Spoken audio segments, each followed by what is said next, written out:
Assalamualaikum. Good morning. Assalamualaikum. Good morning, everybody. Welcome to Geo Pakistan with Huma and Abdullah. So you must be wondering what burden are we talking about? We are talking about the fact कि 2 साल से ऊपर अब almost हो रहे हैं ये Covid जो हमारी ज़िंदगियों में आया है, लेकिन कोविड टेस्टिंग जो है, PCR टेस्ट जो है, वो उसकी कीमत टस से मस नहीं हुई। तो वी वर जस्ट वंडरिंग कि कितना मुश्किल है। ऑब्वियसली इंसान को कराना भी पड़ता है, कोई सिम्टम आ जाए, एक रिक्वायरमेंट भी हो जाती है। ऑब्वियसली एवरीबडी इज़ वर्किंग, अपने ऑफिस में भी जाना है तो एक प्रूफ करना होता है कि आप नेगेटिव हैं, तो टेस्ट कराओ। तो कितने का है आजकल? 7,500, 6,500 यही कीमत चल रही है। और अरसा दराज जब से ये सिलसिला शुरू हुआ तब से ये कीमत चल रही है।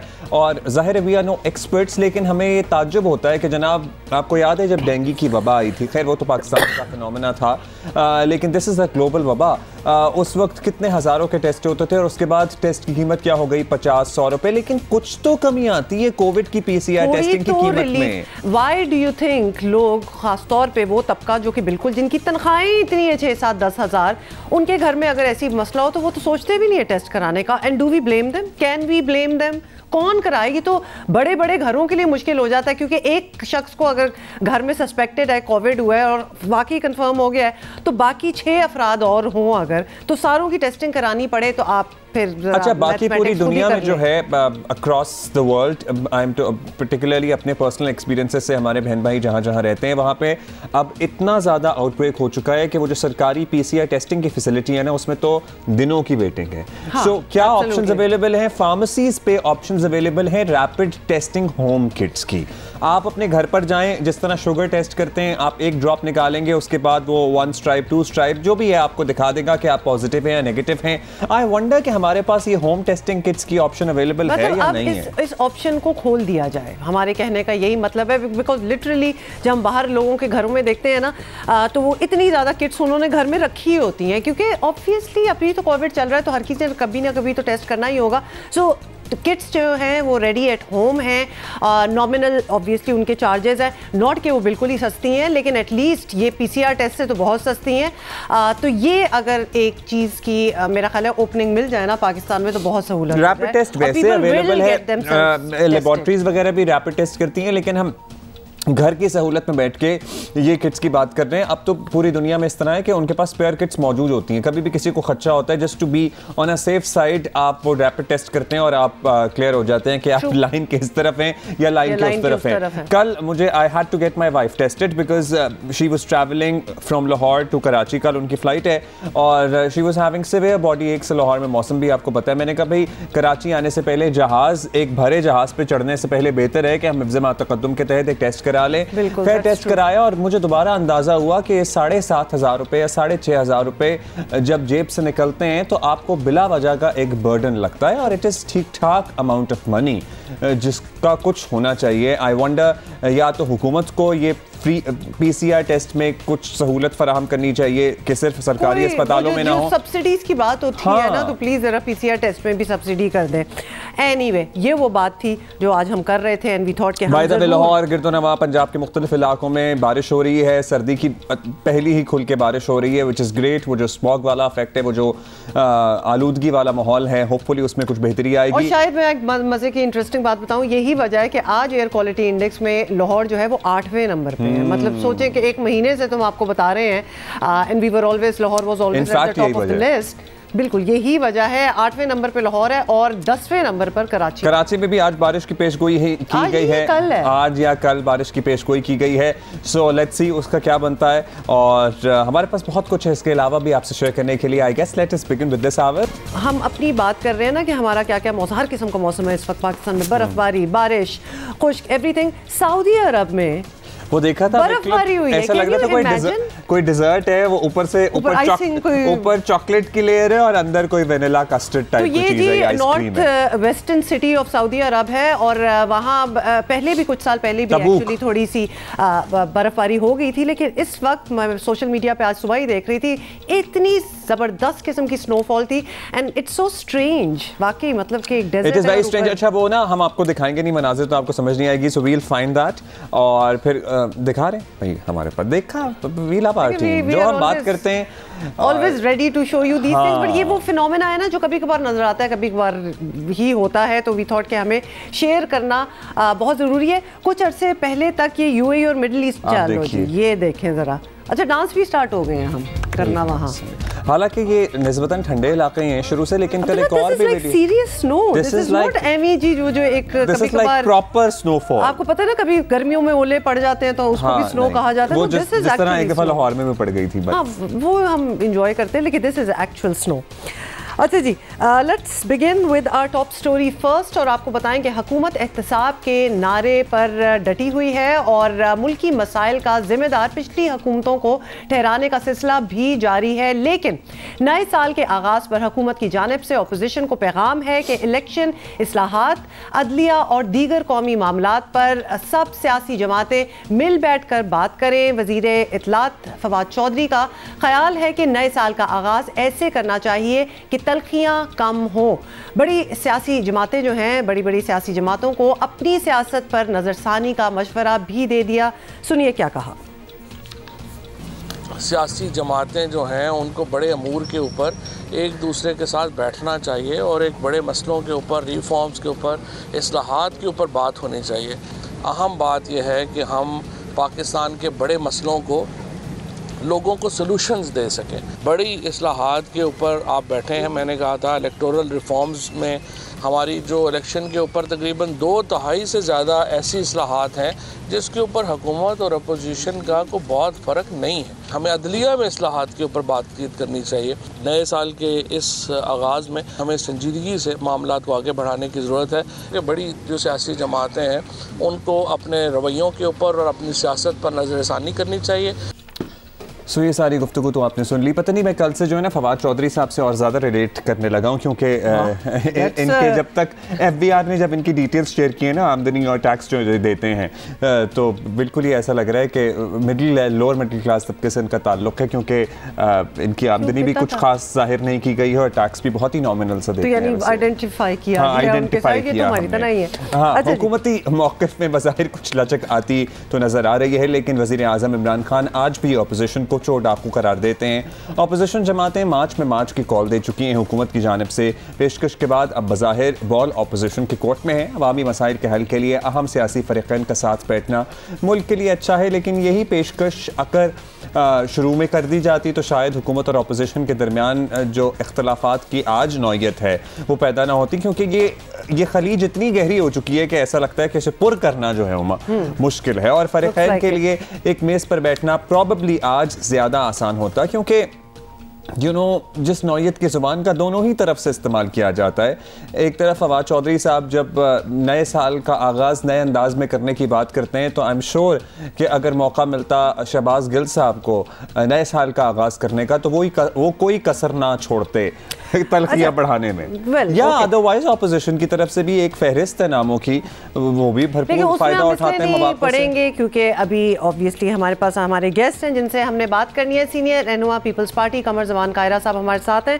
कायरा साहब, फवाद चौधरी साहब का कहना है कि इंतखाबी इस्लाहात, अदलिया, एहतसाब और दीगर बड़े कौमी इशूज़ जो हैं उस पर सभी सियासी जमातों के दरमियान बात होनी चाहिए।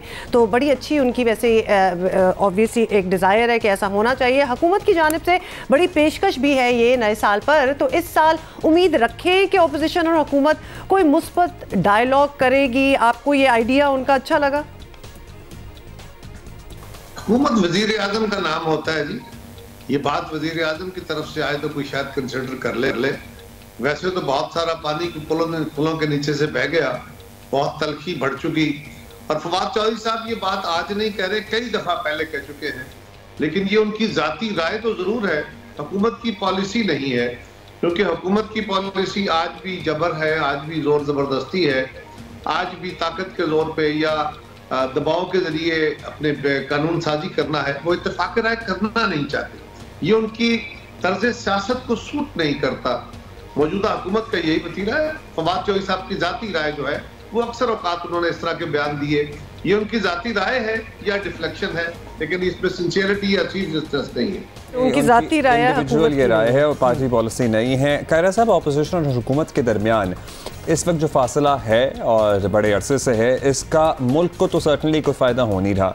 अब आप नहीं समझते कि किसी को एक कदम पीछे हटना चाहिए? सियासी लड़ाई को ज़ाती दुश्मनी नहीं बनाया जा सकता, नहीं बनाना चाहिए, लेकिन अभी वही सूरत हाल है। ये मौजूदा जो हालात हैं, कई साल से इनफैक्ट सियासी लड़ाइयाँ ज़ाती दुश्मनियाँ ही हैं। तो अगर पीपल्स पार्टी ही अपना स्टांस नरम कर ले तो क्या ख्याल है आपका? कोई शराइत अगर रखी जाएं तो किसी से बात मुमकिन है?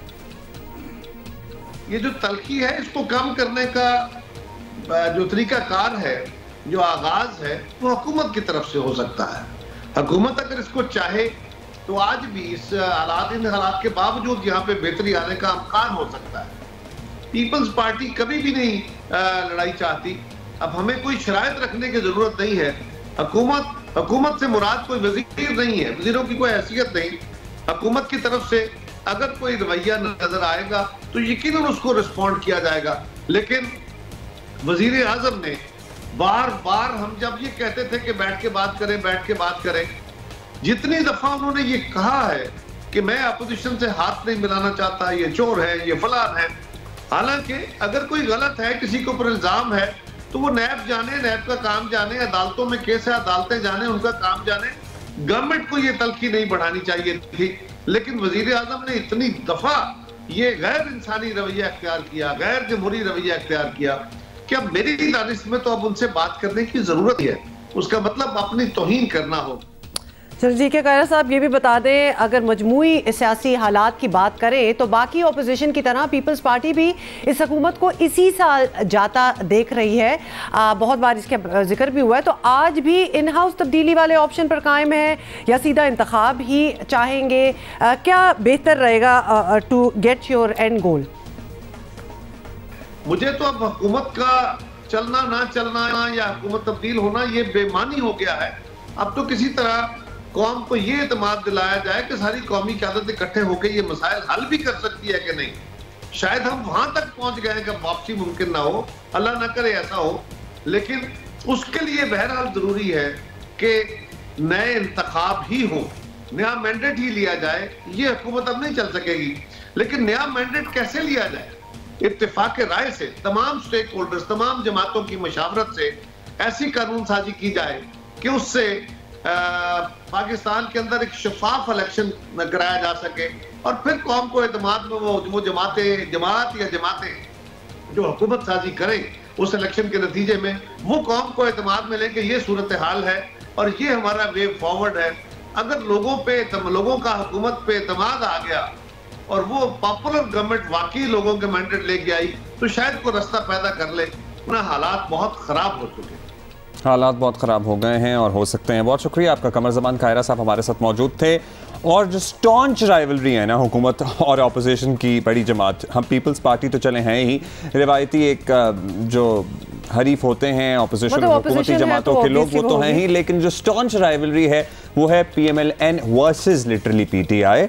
और क्योंकि मुकाबला भी बड़ा तगड़ा होता है पंजाब में, इसी पे बात करने के लिए क्या फवाद चौधरी साहब की इस ऑफ़र को पार्टी की तर्जुमानी के तौर पर लिया जाए या फिर उनकी ज़ाती, ये लोग क्या समझते हैं कि ये सोच हो सकती है? मलिक अहमद खान साहब हमारे साथ मौजूद हैं, PMLN को रिप्रेजेंट करते हैं, तर्जुमान मियाँ शहबाज शरीफ के। बहुत शुक्रिया मलिक साहब। अब नया साल है, नए तरीके से इसका भी आगाज़ होना चाहिए। अब फवाद चौधरी साहब ने बात तो ठीक की है, बहुत से मसाइल ऐसे हैं जिस पे अपोजिशन और हुकूमत को बैठना चाहिए। इंतखाबी इस्लाहात हैं, जो अदालती निज़ाम है उसकी इस्लाहात हैं, दीगर इशूज़ हैं, जो मुल्की मईशत माशी हालत है उस पर भी बात हो सकती है।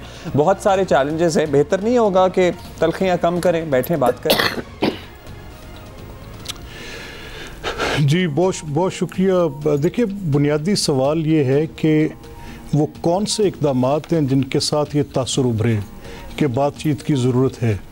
अगर हुकूमत जब कोई काम करना हो, जैसे भी आपने इलेक्टोरल रिफॉर्म्स की बात की, तो उसको तो यूनिलैटरली बुलडोज़ कर देती है। और अगर ऐसा काम हो जिस पे कंसेंसस के बगैर वो लॉ बनना ही नहीं चाहिए, स्टिल उसको बुलडोज़ करती है। अगर इलेक्शन रिफॉर्म्स जिस पे तमाम फ्रीकैन का ना सिर्फ के कंटेस्टिंग फ्री कैंस का, वो जो उसके अंदर एक तीसरा फ्री के इलेक्शन कमीशन जिसने उसको होल्ड करना है, जिसकी तमाम तर आइनी जिम्मेदारी है, जो जिम्मेदार है मुकम्मल तौर पे इंतखाबात के इनेकाद का, जो सुप्रीम कोर्ट भी बारहा अपने डिफरेंट जजमेंट्स में कह चुकी, तो उसकी राय को भी खातिर में नहीं लाते। तो फिर इन हालात में अगर फवाद की ये ख्वाहिश हो कि बातचीत होनी चाहिए, तो मैं तो सिर्फ ये समझूंगा कि रादर वो अपने अमल से बिल्कुल अलहदा बात कर रहे हैं, जो कि सिर्फ मुनाफिकत के ज़िम्मे में आती है। अगर या तो जो एक्ट करें उससे भी रिफ्लेक्ट होता हो कि वो ऐसी बातचीत करना चाहते हैं। वो तमाम ऐसे मामलात जिन पर बातचीत की ज़रूरत थी, गवर्नमेंट ने ख़ुद इसको पार्लियामेंट को नॉन वर्किंग पार्लियामेंट रखा। आपके सामने है चीफ इलेक्शन कमिश्नर की तैनाती।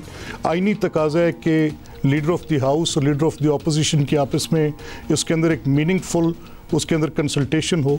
कभी उन्होंने कभी ख़त लिखने से आगे इक्तफ़ा नहीं किया। ये मेंबर ऑफ इलेक्शन कमीशंस की अपॉइंटमेंट की बात है, आप उस पर गवर्नमेंट का रवैया देख लें कि क्या है।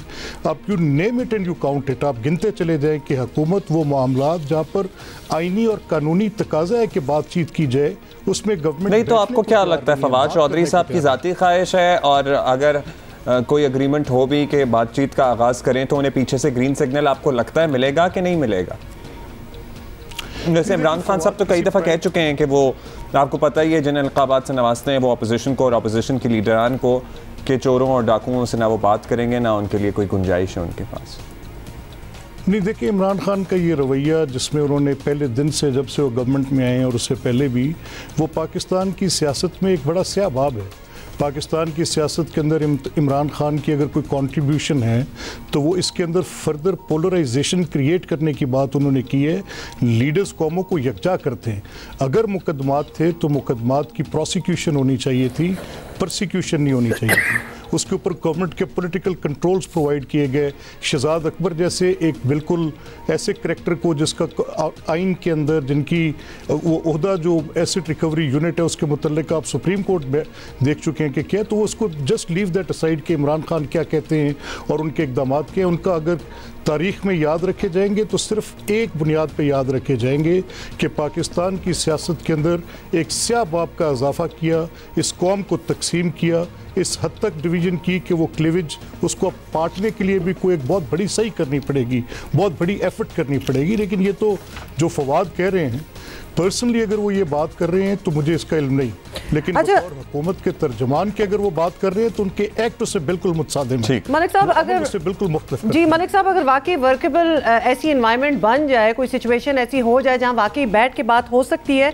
तो कुछ इश्यूज पॉइंट आउट करें जिस पे आप चाहेंगे कि फौरी सबसे पहले इन्हीं इश्यूज पे बात होनी चाहिए। देखिए, मैं तो इसमें हुआ बहुत बड़ा एडवोकेट हूँ एक ग्रैंड नेशनल डायलॉग का। मैं तो चाहता हूँ कि पाकिस्तान में गवर्नेंस जो है उसको प्राइमरी फोकस हो, डिलीवरेंस को प्राइमरी फोकस हो, या पॉलिटिक्स, और वो भी नेगेटिविटी की पॉलिटिक्स। पाकिस्तान के अंदर गवर्नेंस और डिलीवरेंस जो कि जमहूरियत की बुनियादी रूह होते हैं, डेमोक्रेसी की ट्रू स्पिरिट है, वो कहीं पीछे रह गए हैं और पॉलिटिक्स ने टेक ओवर कर लिया है, ओवर शेडो कर दिए। आपकी हर बात सियासत की नज़र हो जाती है, और सियासत को बुरी चीज़ नहीं, लेकिन अगर वो मनफी ना हो, अगर सियासत के रुझानात वो हों जो तरीके इंसाफ के हैं, यानी आप परसिक्यूशन करते जाएं, अपने मुखालिफिन की बात को बर्दाश्त ना करें, फाशिस्ट रवैये आपके हों, आप बतौर गवर्नमेंट लोगों को बिल्कुल दीवार के साथ लगा दें, आज़ादी इजहार तक जैसी चीज़ों के ऊपर एक बड़ी कदगन लगती हो। आप पिछले 3 साल का इस हुकूमत का ट्रैक रिकॉर्ड तो देखें। मैं वैसे personally on party position also, मैं तो एक इसका दाई हूँ, एडवोकेट हूँ कि ग्रैंड नेशनल डायलॉग की बड़ी शिद्दत से ज़रूरत है, जिसके अंदर, चलें आप कह रहे हैं नेशनल डायलॉग की शिद्दत से ज़रूरत है, लेकिन दूसरी तरफ हुकूमत भी अपने, जैसे कहते हैं ना, हथियार वो तेज़ किए बैठी है, और नायब लाहौर के सरबराह की तब्दीली भी इसी ज़ुमरे में गर्दानी जा रही है। मलिक साहब, क्या ख्याल है? बहुत सी खबरें ऐसी गर्दिश में हैं कि जनाब अब हुकूमत, बस उनका फोकस है कि शहबाज शरीफ साहब को इस सारे प्रोसेस के ज़रिए किसी तरह नाअहल कराने की कोशिश की जाए। आप लोग इस कानूनी जंग के लिए तैयार हैं? आप तक ऐसी खबरें पहुँच रही हैं कि अब this is their next target probably, मुबैना तौर पर? हम तो भुगत रहे हैं, खबरों का क्या पहुंचना है। हम तो रोज़ हर हफ्ते में 1 या 2 अदालतों की पेशियों में खड़े होते हैं, और एक इंटरेस्टिंग फैक्ट ये है कि जब हम अदालतों में जाते हैं और जो भी चीज़ जुडिशल स्क्रूटनी के टच स्टोन से गुजरती है, उसमें एक बात बार बार हर अदालत इसका तकाजा करके उन प्रोसिक्यूटर से पूछती है, उन इन्वेस्टिगेटर से पूछती है कि यहाँ पे जुर्म क्या है, what is the proceed of crime.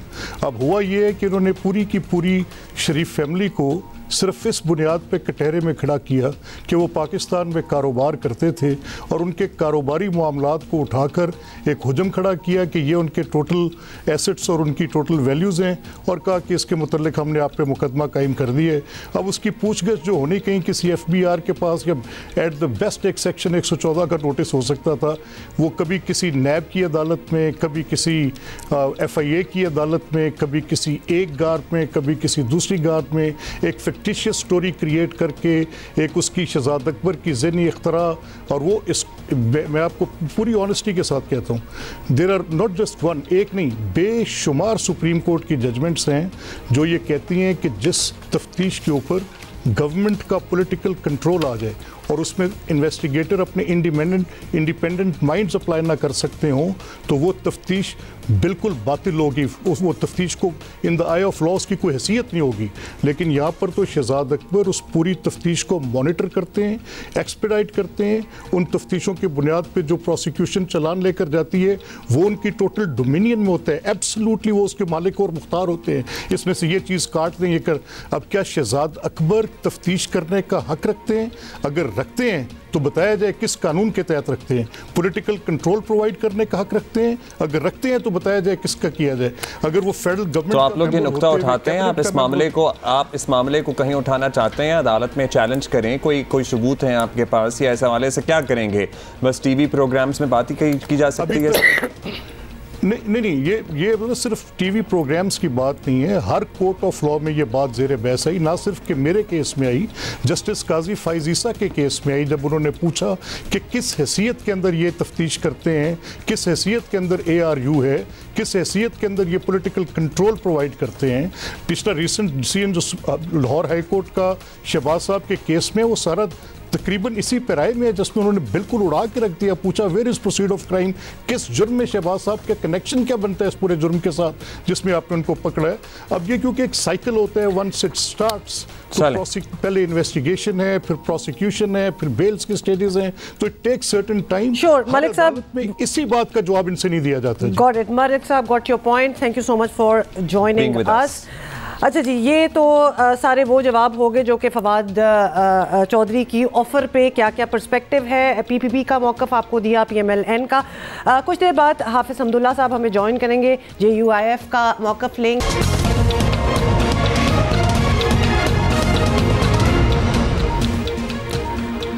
Welcome back. अच्छा जी, कोविड की बात करते हैं क्योंकि अब कोविड की बात तो करेंगे। आपको पता है मैं फवाद चौधरी साहब के टैक्स की तफसीलात जो FBR ने कल की हेडलाइन भी आप सारा दिन देखते रहे हैं। अब्दुल्ला की बात मुझे बिकॉज़ ये वाकई बड़ी 34 लाख रुपए इनकी आमदनी है जनाब, और 1,36,000 रुपए इन्होंने टैक्स दिए।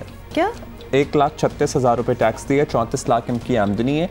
आई एम श्योर अभी बाकी का उन्होंने majority of the people who watching this right now इससे कहीं ज्यादा टैक्स देते होंगे, I am sure. Which makes you wonder ना, मतलब ये सवाल तो फिर डेफिनेटली बनता ही है कि ये क्या फिगर है और कहाँ से ये फिगर आया।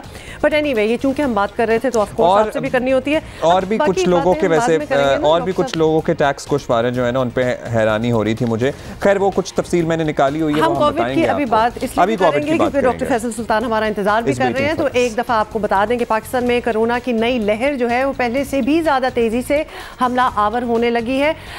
24 घंटों के दौरान आपको बताएं कि 630 नए केसेस सामने आ गए हैं। मुस्बत केसेस की शरह जो है वो 1.42, बल्कि इस वक्त तो बताया जा रहा है कि वो ऑलमोस्ट इतनी ही है। बिल्कुल, हाँ, अच्छा 1.42। अब आपको बताते हैं, ये सारी चीज़ें तो आपको बता ही रहे हैं हम, लेकिन पर्टिकुलरली शहरों बात करें तो कराची इस वक्त लिटरली हब बना हुआ है और कराची में ओवरऑल पॉजिटिविटी 8.9 पे पहुंच गई है, जिसमें 60% केसेस ओमिक्रॉन के सामने आ रहे हैं। और ओमिक्रॉन ने दुनिया में लिटरली तबाही मचाई हुई है। Everybody that we know across the globe is getting sick, खानदान, दोस्त सब बीमार हो रहे हैं। और अब पाकिस्तान में भी हम पहले ही कह रहे थे कि it would just be a matter of time, उसी तरह फैल रहा है। अच्छा, कराची के हालात पर बिल्कुल अभी बात करते हैं। जस्ट एक बात आपको सुनाना चाहते हैं, एडमिनिस्ट्रेटर कराची मुर्तज़ा वहाब ने भी कराची के हालात पे क्या बात की है, जरा एक दफ़ा वो सुन लें। पिछले चंद हफ्तों में ये ओमिक्रॉन वेरिएंट की वजह से कोरोना वायरस के केसेस में तेज़ी आई है। कराची शहर में जो पॉजिटिविटी रेशो है, मुस्बत केसेस की शरह है, वो 6% से तजावुज़ कर गई है, जो कि तशवीशनाक सूरत हाल है। हम कोई सख्ती नहीं करना चाहते इस वक्त, लेकिन शहरियों को ये दरख्वास्त करना चाहूँगा कि SOPs को फॉलो करना शुरू करें। ओमिक्रॉन वेरिएंट से बचने के लिए जो सबसे मौसर, सबसे इफ़ेक्टिव तरीका है वो ये मास्क है। सुबह खुसूसी बना से डॉक्टर फैसल सुल्तान हमारे साथ मौजूद है। डॉक्टर साहब, सबसे पहले तो इस वक्त की सूरत हाल हम आपसे मालूम करना चाहते हैं। ओवरऑल आप लोग पूरे मुल्क का ही जायज़ा लेते हैं, क्या है हमारे बड़े शहरों में, क्योंकि ज़्यादातर हम इसे शहरों की बीमारी गर्दानते हैं, क्या है हमारे शहरों की सूरत हाल? जी दुरुस्त, ऐसे है कि कराची का तो आपने बताया कि गुज़िश्ता 24 घंटे में जो पॉजिटिव परसेंटेज है वो 8.9 है। हैदराबाद 2% है, लाहौर भी 2.2% है, मुल्तान 3% है, पेशावर 2.27% है। सो ज़्यादातर जगहों में ये एक अपटिक आया है। इस्लामाबाद अभी 1% से नीचे, लेकिन ये क्लियर है कि ओमिक्रॉन की वजह से ये वेव ड्राइव हो रही है। और इसमें जहां हम 6 हफ्ते यानी मिड नवंबर से लेके अभी चंद दिन पहले तक, एंड ऑफ दिसंबर तक, हम 1% से वाज़े तौर पे नीचे थे। सारे मुल्क की जो पॉजिटिविटी थी वो राइज होना शुरू हुई है।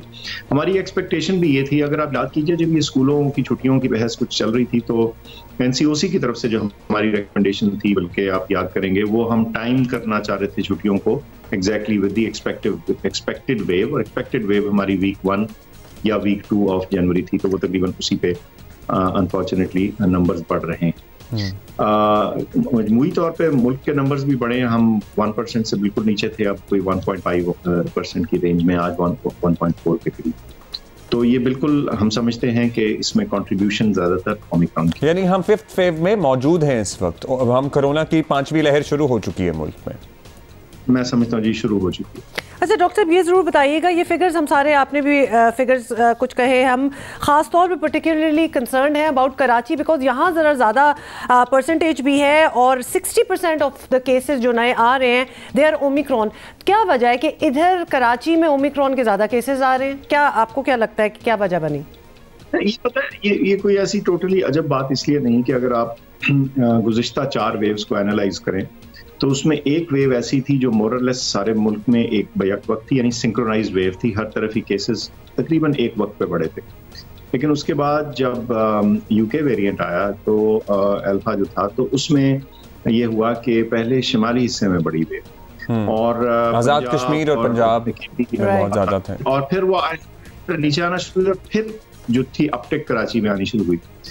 इसके बरक्स डेल्टा इंडियन वेरिएंट जो था वो नीचे से शुरू हुआ, वो पहले वहाँ के केसेस बढ़े, फिर तो कई दफ़ा इसमें वेरियस वायरल फैक्टर्स, पॉपुलेशन की मूवमेंट फैक्टर्स हो सकते हैं। कहाँ सबसे पहले अगर ये वायरस बाहर से इंट्रोड्यूस हुआ है मिसाल के तौर पे, तो फिर किस जगह ज़्यादा हुआ किसी वजह से, या अननोन वजूहात।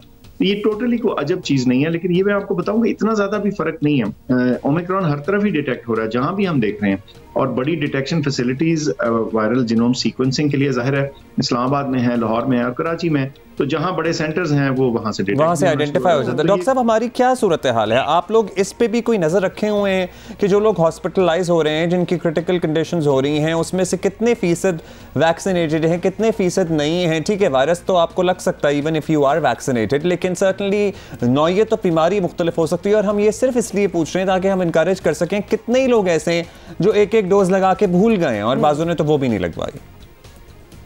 अच्छा, ये बहुत अहम बात कही। इसका एनालिसिस हमने कल इनिशिएट किया हुआ था लेटेस्ट फिगर्स के लिए ना, पहले तो हम करते ही रहे, लेकिन लेटेस्ट वेव के लिए हम एनालिसिस कल इनिशिएट किया था। आज हम NCOC में इसको रिव्यू करेंगे, तो इत्तेफाक से बड़ी टॉपिकल बात आपने कही। अभी फाइनल डेटा मेरे हाथ में नहीं, लेकिन जो प्रिलिमिनरी मैं आपको बता सकता हूँ, इससे पहले जो हमने देखा कि केसेस जो हो रहे होते हैं वो वैक्सीनेटेड लोगों में भी हो जाते हैं, लेकिन अगर आप उनका तनासुब देखें तो अनवैक्सीनेटेड पॉपुलेशन का जब प्रोपोर्शन निकालें और वैक्सीनेटेड का, तो जमीन आसमान का फर्क होता है। जब हमने सबसे पहला एनालिसिस किया तो 10 गुना का फर्क था, यानी अगर आप अनवैक्सीनेटेड थे तो आपका 10 गुना ज्यादा चांस था कि आपको इन्फेक्शन हो। और अगर आप इसको उसमें पैराए में देखें कि कौन लोग ज्यादा बीमार होते हैं और हॉस्पिटल तक पहुंचते हैं, तो ये रेशो और भी ज्यादा बढ़ जाती है।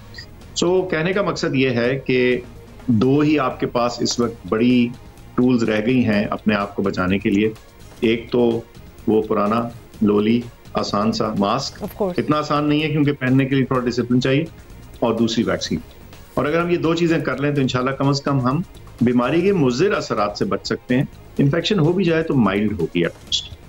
अच्छा डॉक्टर साहब, एक दफ़ा आपसे दोबारा पूछना चाहते हैं, ऑब्वियसली कंट्रोल भी करना है क्योंकि स्प्रेड हो रहा है, और ख़ास तौर पे नोइंग कि हमारी पॉपुलेशन जो है वो अभी तो पूरी तरह बिल्कुल वैक्सीनेटेड नहीं है, बल्कि आधी से भी थोड़ी सी कम ही है vaccination.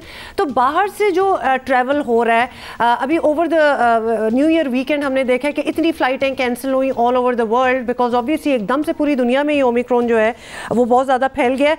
Are we doing any testing for incoming passengers जो पाकिस्तान आ रहे हैं at our main airports in Karachi, Islamabad, मतलब लाहौर, इन सारी जगहों पे देखें, और हर रोज ही सुनते हैं कि क्वारंटीन सेंटर से भाग गए, से लोग भाग भी रहे हैं, तो वो हम कर भी रहे हैं वहां टेस्टिंग या नहीं कर रहे? आखिरी बात के पहले जिक्र कर दूं, जो भाग जाते हैं उनको पकड़ के ले भी आते हैं, ये भी बता। अच्छा, तो जो चंद इक्का दुक्का चंद हैंडफुल भागे भी हैं तो उनको बाकायदा वापस भी लाए हैं। एक तो बात ये, टेस्टिंग डेफिनेटली हो रही है और हमने उसको बड़ा टारगेटेड किया। हमने ये कुछ देखने की कोशिश की है कि कौन से ममालिक में वेव ज्यादा चल रही है। सो फॉर एग्जांपल इस वक्त यूरोप में बहुत जोर है, आपको मालूम है ओमिक्रॉन का, और कोविड की जो सर्ज आई हुई है वो यूरोप में है। तो यूरोप से आने वाली फ्लाइट्स के ऊपर हम जरा ज्यादा फोकस के साथ उसको अराइवल टेस्टिंग को कर रहे हैं। वैसे तो हमारी रिक्वायरमेंट प्री बोर्ड PCR भी है, वैक्सीनेशन की रिक्वायरमेंट भी है, लेकिन ये ऐसे है ना कि आप एक दरवाजा है, उस पर एक ताला तो आपने लगाया, फिर आप दूसरा भी लगा रहे हो, फिर तीसरा भी लगा रहे हो, और उस दरवाजे जिसके जरिए ज्यादा किसी के अंदर आने का खतरा हो उस पर आप ज्यादा ताले लगाते हो। तो इस वक्त फॉर एग्जांपल फोकस जो है यूरोप के ऊपर है, क्योंकि प्रेजेंट सर्ज जो है तो यूके से आप लोग नहीं, यूके में भी बहुत बुरा हाल है, यूरोप में अच्छा ठीक यूके एज वेल। अच्छा डॉक्टर साहब, अब वैक्सीनेशन की तरफ आ जाते हैं। Of course the need of the moment has been for a while as well कि हमारी पूरी पॉपुलेशन जो है वो वैक्सीनेट हो। अब तो बूस्टर तक बात आ गई है, जो वैक्सीनेट कर भी चुके हैं, 6 महीने गुजर गए हैं, तो बूस्टर शॉट भी लगाएं। You think it is time once again to give some incentive, जिस तरह हम पिछले साल के मिडिल में भी लोगों को दे रहे थे, बल्कि थोड़ी सी सख्ती के मोबाइल कनेक्शंस काट दिए जाएंगे। मतलब अब लोगों को दोबारा से जरा हिलाना पड़ेगा कि प्लीज डू इट, मतलब आप करें। एक डोज लगा के लोग समझ रहे हैं कि जी काफी हो गया है, तो क्या करना चाहिए?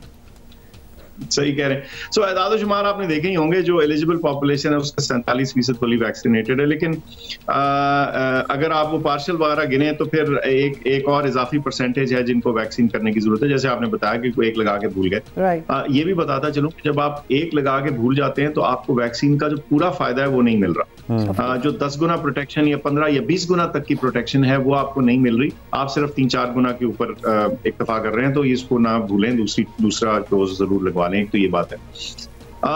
इंसेंटिव्स भी वर्क करते हैं जी, थोड़ी सी रिस्ट्रिक्शंस भी वर्क करती हैं, इन सारी चीजों के ऊपर कर रहे हैं। हमने जो टारगेट रखा था उस वक्त आपको याद है कि बड़ी स्केप्टिसिज्म थी शुरू में, लोगों ने कहा जी 70 मिलियन आप क्या बातें कर रहे हैं, लेकिन 30 दिसंबर को हो गया। और इसी वजह से हुआ कि बहुत सारी एडमिनिस्ट्रेटिव एफर्ट प्रोविंसेस की लगी। और मैं आपको इंटरेस्टिंग बताता हूँ, बलूचिस्तान इसमें कई दफा बड़ा लैग कर रहा था शुरू में on the percentage of eligible population, and उन्होंने ऐसी जबरदस्त जंप लगाई है बिकॉज उन्होंने इंसेंटिव्स क्रिएट किए अपने वैक्सीनेटर्स के लिए, बहुत जबरदस्त, जिसे कहते हैं ना कैंपेन, उन्होंने आखिरी चंद हफ्तों में की है, दिसंबर में खास तौर पे। They ended up going ahead of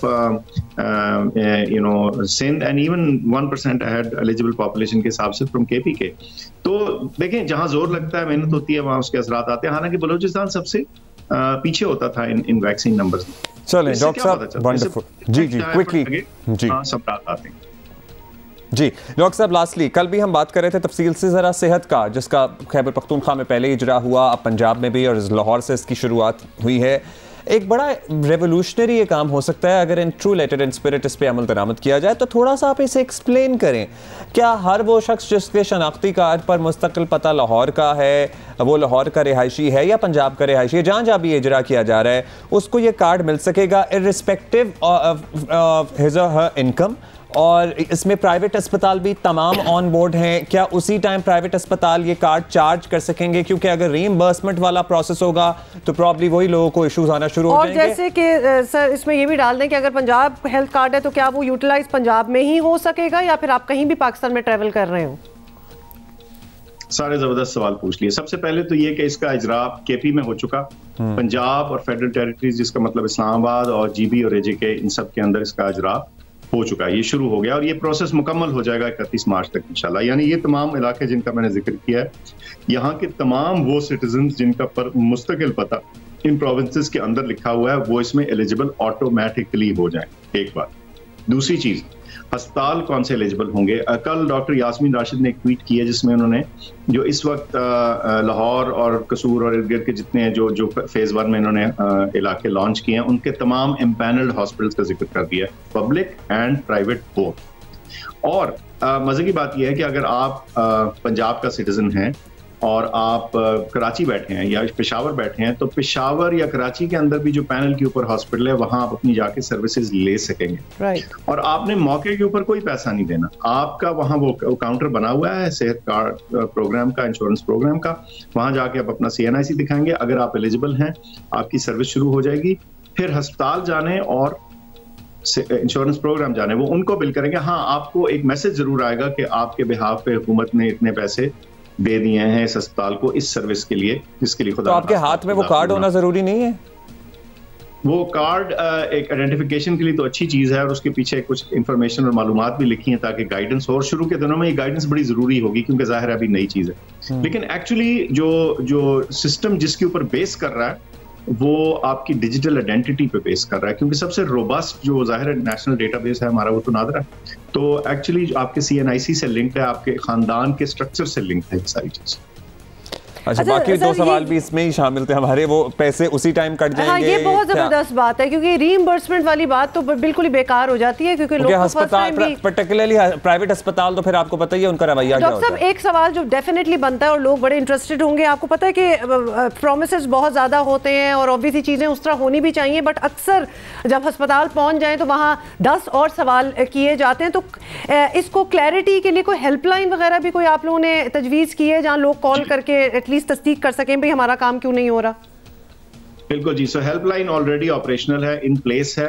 दूसरी बात ये कि वहां आपने मॉनेटरी ट्रांजैक्शन कोई नहीं करना। आपने अस्पताल को अगर आप वो जो लिस्टेड एलिजिबल कंडीशंस हैं और वो बहुत सारी हैं जिसके इलाज के लिए आप जा रहे हैं, दाखिल हो रहे हैं खुदा ना खास्ता, तो उसमें आपने पेमेंट नहीं करनी। वो अस्पताल जो है वो बिल करेगा गवर्नमेंट को और वो गवर्नमेंट से लेता फिरेगा। वो उनकी जिम्मेदारी और उनकी हेडेक है। It's between the hospital and the insurance जो कि स्टेट लाइफ इंश्योरेंस, और उसको मैनेज जो मिसल पंजाब के केस में उन्होंने कंपनी बना रखी है PHMIC उसका नाम है, वो उसको मैनेज कर रहे होंगे। इसी तरह फेडरल में अलग है, KP अलग कर रहा है। तो जो सिटीजन है ना उसको अपनी रीइंबर्समेंट नहीं ढूंढनी, उनकी रीइंबर्समेंट अस्पताल लेता फिरेगा और सिर्फ उनको सिटीजन को ये जरूर इंफॉर्मेशन आ जाएगी SMS के जरिए जब उनका इलाज खत्म हो जाएगा कि आपके बिहाफ पे हुकूमत पाकिस्तान ने या हुकूमत पंजाब ने इतने पैसे फलां अस्पताल को दे दिए। That's it. अच्छा, क्योंकि इंटरेस्टिंग है तो मुझे आपसे जानना है क्राइटेरिया आए तो हमारे पास भी वक्त की कमी है कि कोई कोरोना की वजह से हफ्ता भर अस्पताल में एडमिट रहता है या किसी के अपेंडिक्स का ऑपरेशन है या हर्निया है या पित्ते में पथरी है, ये तमाम चीज़ें एलिजिबल क्राइटेरिया में आती हैं क्योंकि एडमिट तो रहना पड़ेगा आपको। जी, वो जो लिस्ट ऑफ एलिजिबिलिटीज है वो उसमें उनकी वेबसाइट के ऊपर लिखी हुई है, लेकिन जो आपने चीज़ों का जिक्र किया, ये operations, medical admissions, dialysis, even cancer, ये चीज़ें शामिल हैं उस कवरेज में। और कवरेज की मिकदार बता दूं, अमाउंट बता दूं, वो 10 लाख रुपए है पर फैमिली। तो नेचुरली अगर फैमिली ऑफ 3 या 4 है जो भी, तो वो फैमिली जब वो अमाउंट कंज्यूम कर लेगी तो फिर वो खत्म हो जाएगा। लेकिन अच्छी अमाउंट है, इसमें बहुत सारी कंडीशंस, बेशतर कंडीशंस बहुत आराम से कवर। ज़बरदस्त doctor Faisal Sultan, thank you so much for being with us. और बहुत ही ज़बरदस्त आपने हमें अश्योर किया क्योंकि we were very sceptical also, and I am sorry to say, लेकिन बहुत सी चीज़ें हमारे मुल्क में शुरू होती हैं, फिर वो ऑलमोस्ट शुरू भी नहीं होती, सिर्फ अनाउंसमेंट्स होती हैं, but this looks very promising. और ये हेल्थ कार्ड इज़ अमेजिंग, मतलब health is the biggest issue. जिस तरह अब्दुल्ला आप पहले कह रहे थे ना कि लिटरली पूरे ख़ानदानों के बजट हिल जाते हैं अगर कोई एक शख्स सीरियसली जिंदगी भर की बीमार हो जाए, खत्म हो जाती है। actually witnessed that in our own families as well, experienced it as well. अच्छा so ये सारा कुछ तो है और we are very much in the 5th wave of COVID-19 Omicron की वजह से जो शुरू हुई है. बट मैं एक बात बताऊँ, डॉक्टर फैसल सुल्तान से बात करके मुझे थोड़ी सी तसल्ली ये हुई कि घबराने की कोई ख़ास ज़रूरत नहीं है. Just get your self vaccinated, क्योंकि अगर आप देखें 2 साल गुजर गए हैं, कुछ स्टडी तो आप लोगों ने खुद भी कर लिया होगा, हर किसी को हो रहा है. ज़्यादातर लोग जो हैं वो बिल्कुल ठीक हो जाते हैं उसके बाद, मतलब एक प्रोसेस है, उससे गुजरना है. अच्छा जी, ब्रेक लेनी है और ब्रेक के बाद वापस आते हैं कुछ और बात. ओके.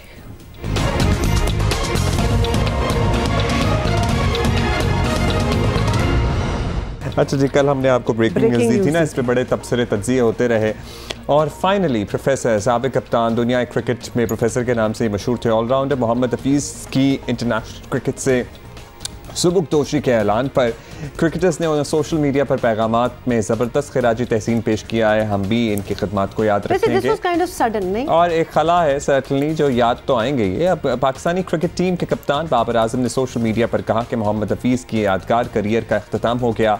मैंने मोहम्मद हफीज़ के तजर्बे से बहुत कुछ, लिटरली एक जनरेशन है जिसमें मैं भी शामिल हूँ, जिन्होंने literally we have grown up watching him playing cricket. कौमी टीम क्रिकेट टीम के फास्ट बॉलर वहाब रियाज, हसन अली, शाहीन शाह अफरीदी, शहनवाज दहानी ने मोहम्मद हफीज़ के लिए नेक ख्वाहिशात का इजहार भी किया और कौमी बैटर फवाद आलम और ओपनर अहमद शहजाद ने मोहम्मद हफीज़ के लिए दुआ की और लिखा कि आपकी अगली इनिंग्स जो हैं इससे ज़्यादा शानदार हों.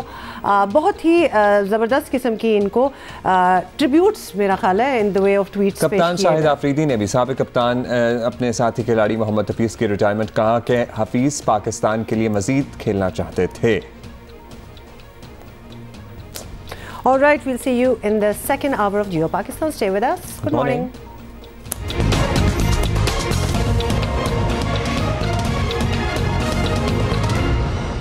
अस्सलाम वालेकुम वंस अगेन. और जनाब आप की भी बड़ी आरा हमें सामने आ रही हैं, पर्टिकुलरली वो शाहिद आफरीदी जिनका हम तस्करा कर रहे थे, जिन्होंने हफीज़ की रिटायरमेंट पे भी इज़हार ख्याल किया.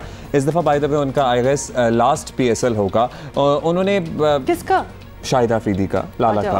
और उन्होंने कहा कि जनाब जो सरफराज है ना, कोयटा ग्लैडिएटर्स के सरफराज, इस दफ़ा bye the way Quetta Gladiators से आप आपने बताई दिए मंसूबे. उन्होंने कहा सरफराज जो है ना ज़रा जज्बाती हो जाते हैं, जो एक अच्छी बात नहीं है फॉर अ कैप्टन. तो वो जज्बाती होने की वजह से उनके फिर लड़कों पर बड़ा प्रेशर पड़ता है और उसके नेगेटिव इम्पैक्ट्स होते हैं. तो इस पे भी बड़े तबसिए और तबसरे आ रहे हैं. So I was just enjoying your बिल्कुल सही cricket commentary. By the way Sarfaraz does get very जज्बाती और लाला तो खुद बड़े जज्बाती आदमी नहीं है. हाँ, लेकिन वो उनका एक जो सरफराज का एक वो इफेक्ट जो होता है ना, वो आप जब देख रहे होते हैं तो वो नजर भी आ रहा होता है. इतने जज्बाती थे बॉल नीचे आ जाते थे.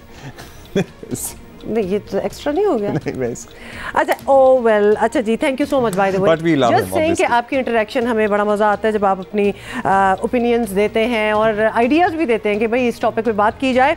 टॉपिक्स बहुत हैं, शुरू करें. लेकिन सबसे पहले ज़रा मौसम की हम इसलिए बात कर लें क्योंकि मौसम बड़ा इंटरेस्टिंग मौसम है. सुहाना सा हुआ है मुझे लग रहा है. मुल्क में एक जैसा ही ऑलमोस्ट समझे, क्योंकि सर्दी जो है वो पूरे मुल्क में इस वक्त है और मुख्तलिफ रंग भी दिखा रहे हैं. आपको बताएं कि पहाड़ी इलाकों में बर्फ़बारी वक्फे वक्फे से जारी है, कहीं खुश्क सर्दी तो कहीं बारिशें हो रही हैं. और थोड़ी सी हम आपको विजुअल्स भी दिखा रहे हैं. Very interesting. वैसे क्या जगह लग रही है आपको ये? मुझे क्या पता. मरी टाइप, ऑफ कोर्स उसी किस्म की लग रही है. कराची में जी आज, कराची में आज शाम ज़ियारत के शॉट्स हैं भाई. कराची का बताने देना, क्योंकि कहाँ होती है हमारे यहाँ बारिश. अब होने वाली है तो बताने तो अभी तो हुई है पिछले हफ्ते. I know, but that also happened after many months. तो जी आज शाम गरज चमक के साथ बारिश का इम्कान है. हम कराची की बात कर रहे हैं. बारिश का सिलसिला जो है वो 7 जनवरी तक जारी रह सकता है. लाहौर, इस्लामाबाद, रावलपिंडी में भी बारिश हुई और बलूचिस्तान के इलाके जो हैं कोयटा, चमन, सोब और बहुत सी और जगह जो है वहाँ तेज़ बारिश हो रही है. तो वो भी हम आपको विजुअल्स दिखा रहे हैं. आज़ाद कश्मीर में सर्दी की शिद्दत के बायस मौसम जो है उसकी छुट्टियां जो है, आपको पता है विंटर वेकेशंस हो रही होती हैं, वो 8 जनवरी तक बढ़ा दी गई हैं. सो ये सारा सीन है. ये कहाँ के मनाजिर हैं भाई? सवात के मनाजिर हैं. ये ब्यूटीफुल. पहुंचना ज़रा मुश्किल है इन जगहों पर. आपको पता है ये टूरिज्म इंडस्ट्री, पहुंचने वाले बाय द वे पहुंच जाते हैं. लेकिन आपको पता है कि हमारे यहाँ इवन विंटर्स में भी बहुत सी जगहें जो बंद कर दी जाती हैं नारान अगर उनको खोलने के लिए प्रॉपर इंतजामात, इंफ्रास्ट्रक्चर ऐसा डेवलप होना जहाँ पे प्रॉपर सीन हो, तो ये विंटर टूरिज्म भी ठीक ठाक हो सकता है। सिर्फ समर्स तक हमारा टूरिज्म महदूद नहीं रह सकता।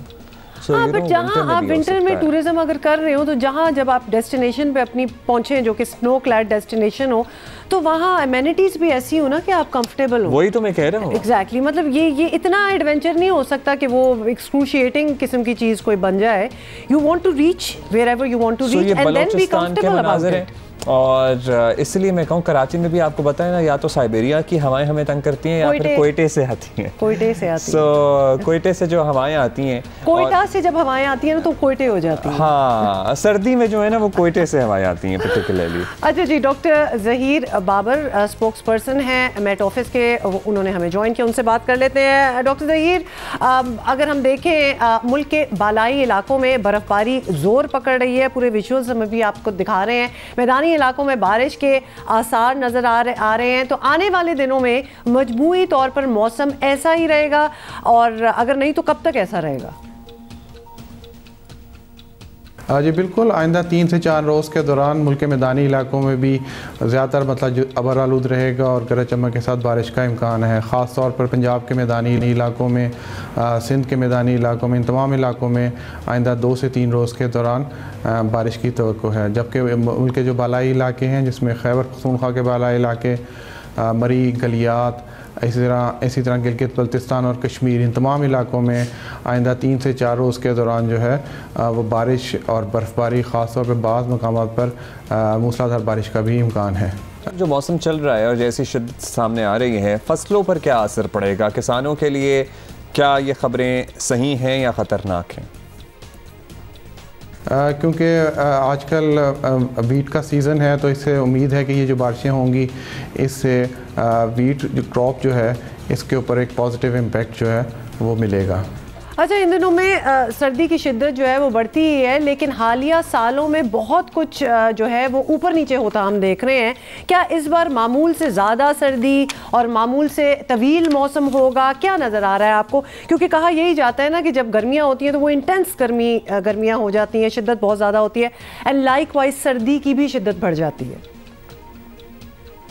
ओवरऑल जो देखा जाए तो दिसंबर, जनवरी और फरवरी के महीने में तो नॉर्मल के करीब रेनफॉल्स जो हैं वो हम एक्सपेक्ट कर रहे हैं। यानी कि अगर ओवरऑल देखा जाए तो पाकिस्तान भर में नॉर्मल के करीब जो है वो रेनफॉल एक्सपेक्ट कर रहे हैं। इसी तरह टेम्परेचर रेंज भी जो है विंटर के अंदर वो नॉर्मल रेंज के अंदर जो मामूल के मुताबिक है उसी के मुताबिक रहेंगे।